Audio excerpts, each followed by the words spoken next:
Om Swastiastu. Perkenalkan, nama saya Ida Ditya Wikana Kartika. Sekarang saya akan mempresentasikan hasil kerja individu saya tentang Dasa Yama Brata.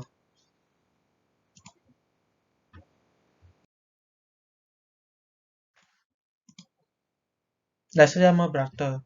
Dasa artinya 10, Yama artinya pengendalian dalam tahap mental, dan Brata artinya keinginan atau kemauan.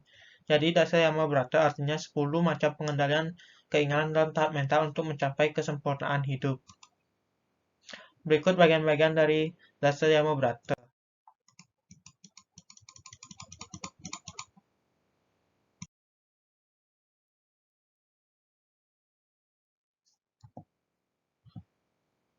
Amsamsa. Amsamsa artinya tidak mementingkan diri sendiri. Contoh-contoh pelaksanaan ajaran Amsamsa adalah sebagai berikut. Membatalkan janji pribadi untuk melaksanakan kepentingan masyarakat, mendahulukan kepentingan untuk umum di atas kepentingan pribadi, memberikan kesempatan kepada penyeberang jalan dengan memperlambat kecepatan sepeda motor atau mobil. Yang kedua ada kesama. Kesama artinya pemaaf atau sifat mudah memaafkan. Contoh-contoh dari pelaksanaan ajaran kesama adalah sebagai berikut. Memaafkan kesalahan teman, tidak mudah tersinggung bila diajak teman, tidak merasa minder atau berkecil hati walaupun merasa diri ada kekurangan. Yang ketiga ada ajaran satya. Satya artinya jujur, benar, atau bersifat baik. Contoh-contoh pelaksanaan ajaran satya, pertama ada selalu menepati janji yang dibuat. Kedua ada tidak pernah membohongi keyakinan sendiri. Dan ketiga, jika membuat kesalahan berani bertanggung jawab. Yang keempat ada ahimsa.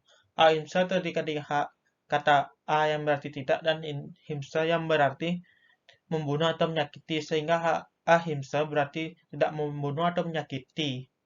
Pengecualian hanya diberikan dalam hal membunuh binatang untuk maksud dipergunakan sebagai pengorbanan suci atau yatnya kepada Ida Sanghyang Widiwasa.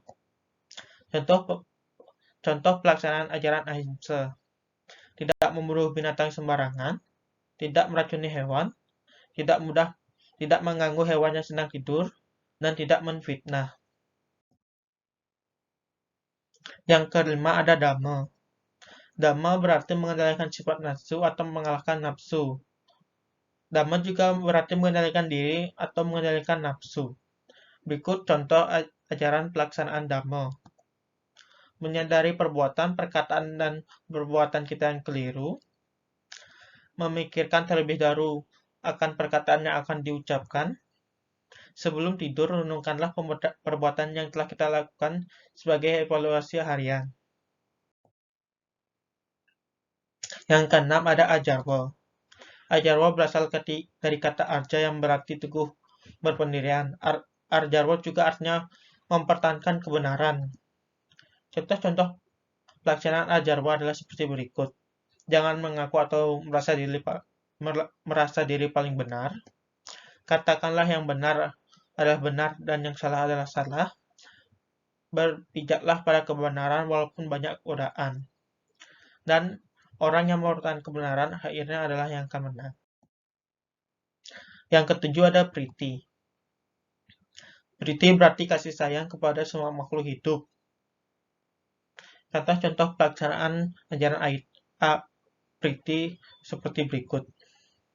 Hidup rukun, saling menghasini sesama teman sekolah, bersama keluarga, begitu juga dengan tetangga sekitar.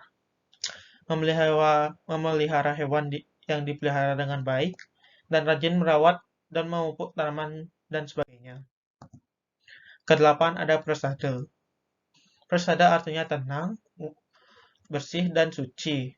Tenang artinya tidak mudah berubah pikiran, tidak goyah tetapi juga tidak takut, sehingga tidak mudah kena pengaruh yang tidak baik. Contoh pelaksanaan ajaran prasada. Jujur tulus pada setiap tindakan untuk memupuk dan menumbuhkan kesucian hati. Berpikir jernih, cermat, dan masuk akal. Jangan mengembangkan pikiran buruk atau berburuk sangka kepada orang lain. Dan rajin sembahyang. Yang kesembilan ada Madhurya. Madhurya berasal dari kata madu yang berarti manis. Manis di sini berarti lemah lembut, tidak berkata keras apalagi kasar. Contoh pelaksanaan ajaran Madhurya. Bersikap ramah tamah kepada semua orang, bersikap lemah lembut kepada semua orang, menghindari sikap kasar, emosional, dan mudah tersinggung. Bersikap sopan santun kepada siapa saja dan dimanapun. Ke-10 ada Madharwa. Madharwa berarti rendah hati, tidak suka menonjolkan diri, dan tidak suka bersifat sombong. Contoh-contoh pelaksanaan ajaran Madharwa. Selalu ringan tangan, suka membantu orang yang membutuhkan pertolongan. Menghargai orang lain, menghormati orang lain, dan tidak mementingkan diri sendiri. Dan juga peduli terhadap orang lain. Karakter. Bagaimana pembelajaran Dasa Yama Brata dapat menemukan nilai budi luhur dalam diri sendiri?